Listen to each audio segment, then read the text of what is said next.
Beneath the cobblestone streets of a quiet Turkish village named Derinkuyu sit 18 floors of tunnels, rooms, and walkways, burrowing more than 85 meters straight down into the earth. This is not a mine or a tomb, it is a working underground town holding sleeping spots, animal pens, wine presses, air vents, fresh springs, prayer spaces, and shared kitchens, all dug right into soft volcanic stone by hand, without electric tools, without giant machines, without anything except human labor hand tools and an overwhelming desire to not be found by whoever was hunting for them above at full size. Derinkuyu could hold around 20,000 people, not for an afternoon, for months, locked behind giant sliding rock doors built perfectly so each floor could be shut off alone if attackers broke the one above it. This was not a quick hiding spot, fast dug out during a flash of panic.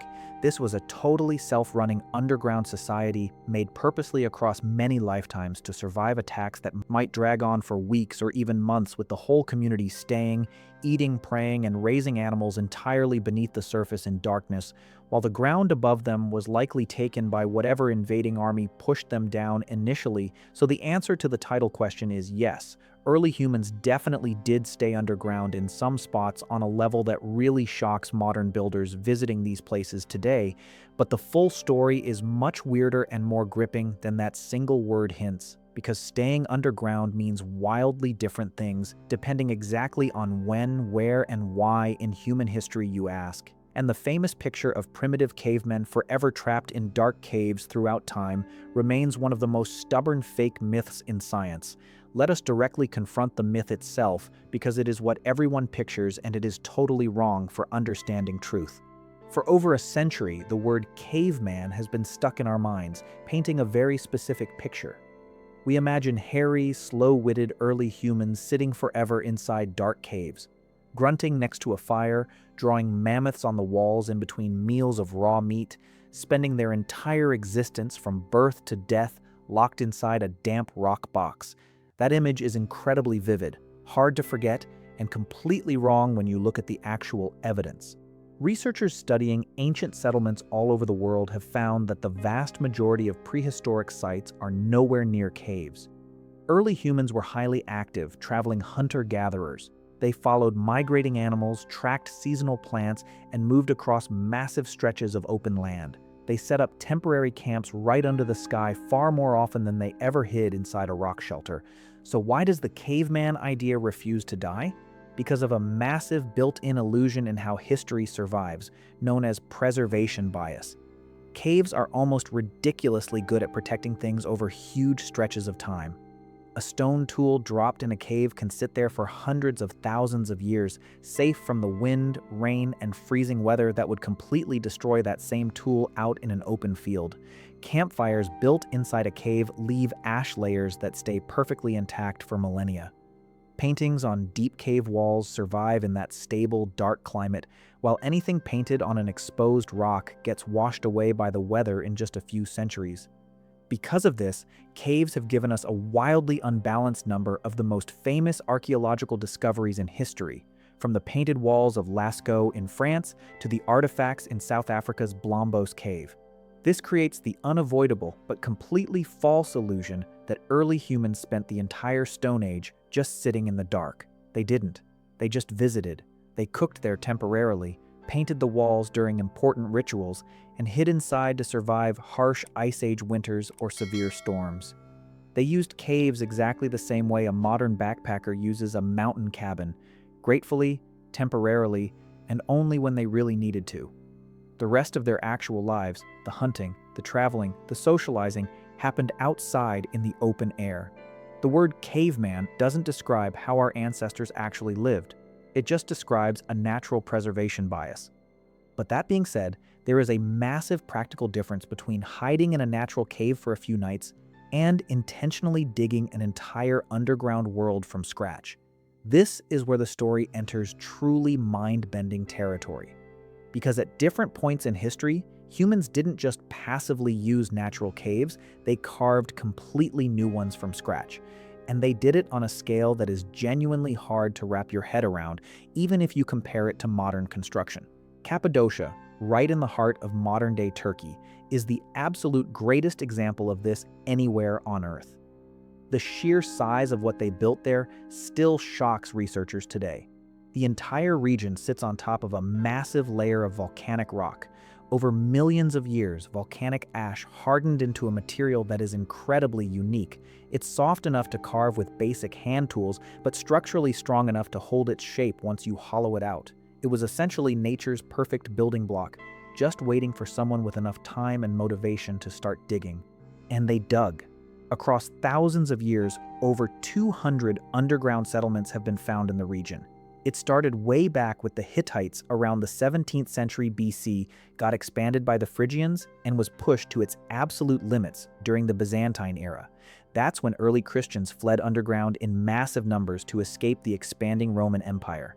These cities weren't built overnight from a master blueprint. They were built generation after generation.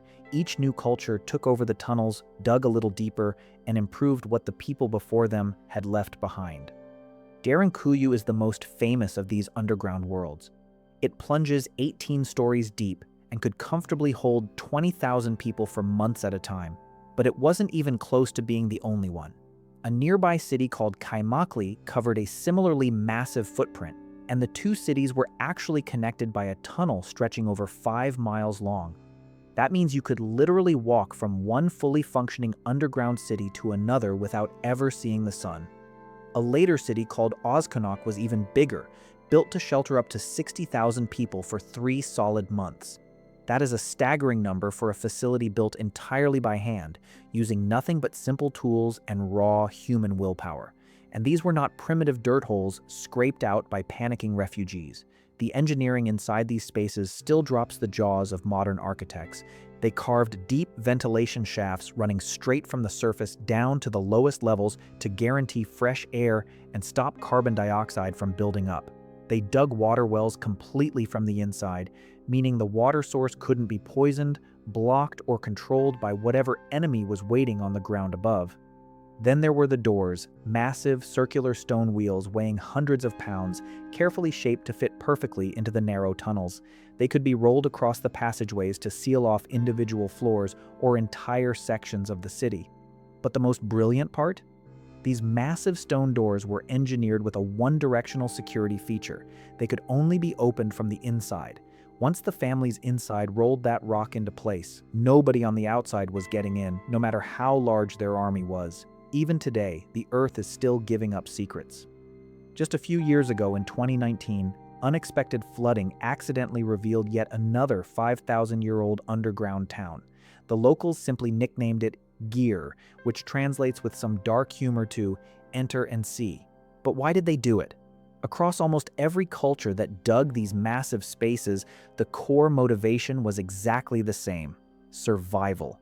Not by fighting, but by hiding from enemies who were simply too powerful to face on the surface. Because of its location on the map, Cappadocia was a constant highway for invading armies. For centuries, massive empires marched right through it. The Persians, the Romans, the Arab forces, they all swept across this land. And these relentless attacks are exactly what forced huge populations of early Christians to flee underground. They took their families, their animals, and their food, sealed the heavy stone doors behind them, and just sat in the pitch black, waiting for the danger above to move on. These underground worlds were never built to win a war against a massive army. They were built to make the war completely irrelevant. They did this by erasing the target entirely from the landscape. Imagine a heavily armed invading force arriving at a complete ghost town. No people, no food, no animals, and absolutely zero signs of an entrance to anything below. They had nothing to conquer and nobody to attack. The people they wanted to kill were sitting safely 150 feet directly under their boots, drinking fresh water, eating stored grain, and breathing through hidden air vents too small for any soldier to squeeze through. They were just waiting patiently for the frustrated army to get bored and walk away. It is a brilliant survival strategy built on one brutally simple rule: an enemy that cannot find you cannot kill you, no matter how big their army is. But as spectacular as Cappadocia is, it isn't remotely the only place humans deliberately chose to abandon the surface. And the reasons weren't always about hiding from heavily armed invaders. Take Kuber Pidi, a small mining town sitting right in the middle of the scorching Australian outback. Out there, the summer sun regularly bakes the ground at over 40 degrees Celsius, and the temperature can violently swing by 30 degrees between day and night. Living above ground in that kind of extreme environment is a genuine nightmare without constantly running expensive air conditioning. So, roughly half the town has simply lived underground. They carve their homes, which they affectionately call dugouts, straight into the surrounding sandstone hills. Down there, the temperature naturally locks in at a perfectly comfortable, completely stable 22 to 24 degrees Celsius all year round. No heating systems, no air conditioning, and effectively no energy bill. And these aren't just dark emergency bunkers for bad weather.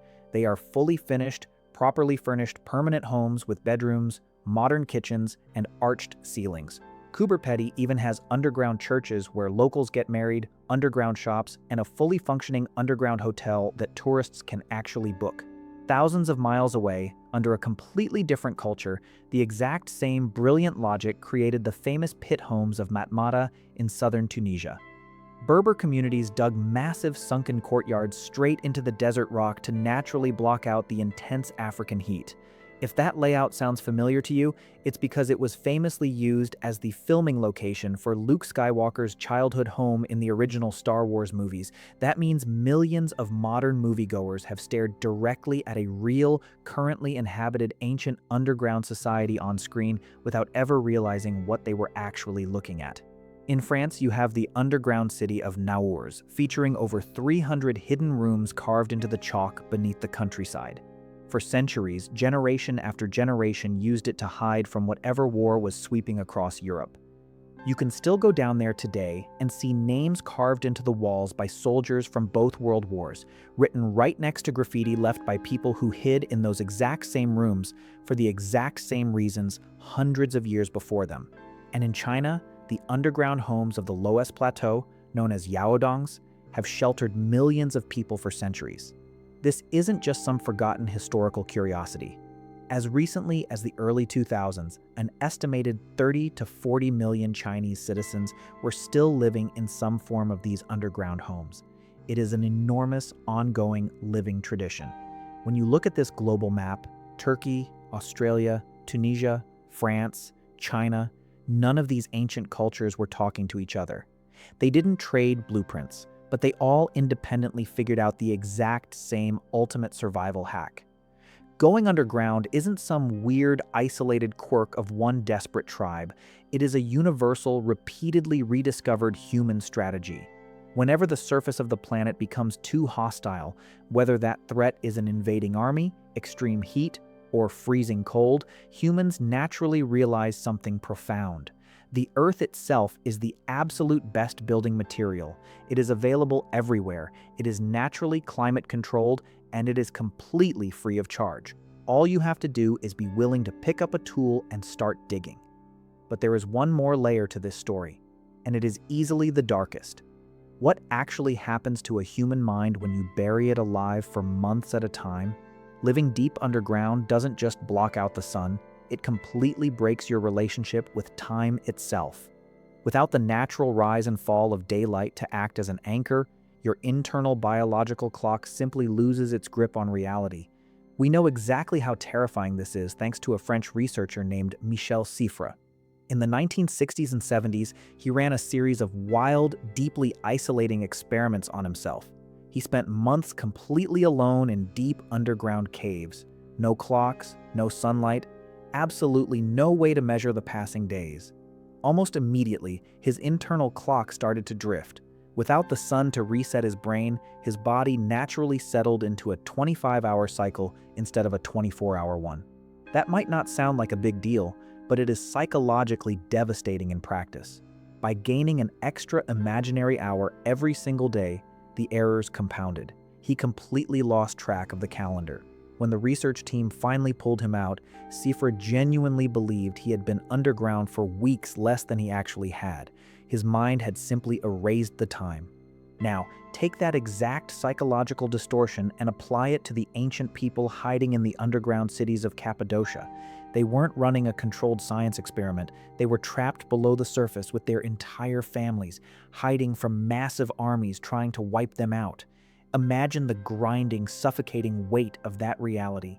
You are sitting in sustained darkness, barely broken by the flicker of small oil lamps. You are breathing stale, recycled air. The days slowly bleed into the nights, and eventually the entire concept of time just dissolves.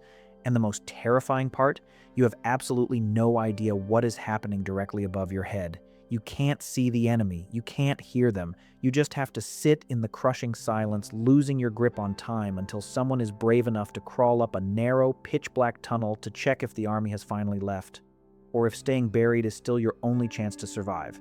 So did ancient humans actually live underground? The honest answer has layers, and it completely depends on which version of history you are asking about. If you mean, did early hunter-gatherers sit permanently inside dark natural caves for the entire Stone Age? The answer is no. Repeating that famous caveman myth actually insults how smart and highly mobile our ancestors really were. That whole image of a caveman trapped in the dark is just an illusion created by preservation bias. Yes, they used caves temporarily to escape bad weather or to perform sacred rituals, but for the vast majority of human history, they lived outside, under the open sky, in camps that simply washed away with time while the caves survived. But if you are asking, did humans intentionally carve out fully working underground cities from scratch, complete with fresh water, air vents, animal pens, and enough room to keep thousands of people alive for months? Then the answer is a massive, completely undeniable yes. And they didn't just do it once. They did it over and over again across totally different continents and centuries. Every time the surface became too hostile, humans independently rediscovered the exact same survival hack. From the 18 deep floors of Derinkuyu, where entire families waited silently in the dark behind giant stone doors to outlast an army, to the underground homes of Coober Pedy, carved right into the Australian rock to escape the brutal desert sun, to the sunken dwellings of China that still house millions of people today. Humans have been abandoning the surface for as long as the environment gave them a good enough reason to pick up a tool and dig down instead of building up. Because it turns out, the Earth itself is the ultimate shelter. It stays perfectly cool when the surface is baking in the sun. It stays warm when the world above freezes over. It hides you completely from anyone who doesn't know where to look. It requires absolutely zero outside building materials. It is completely free, and it has been waiting quietly right under your feet since the beginning of human history. All you have to do is start digging.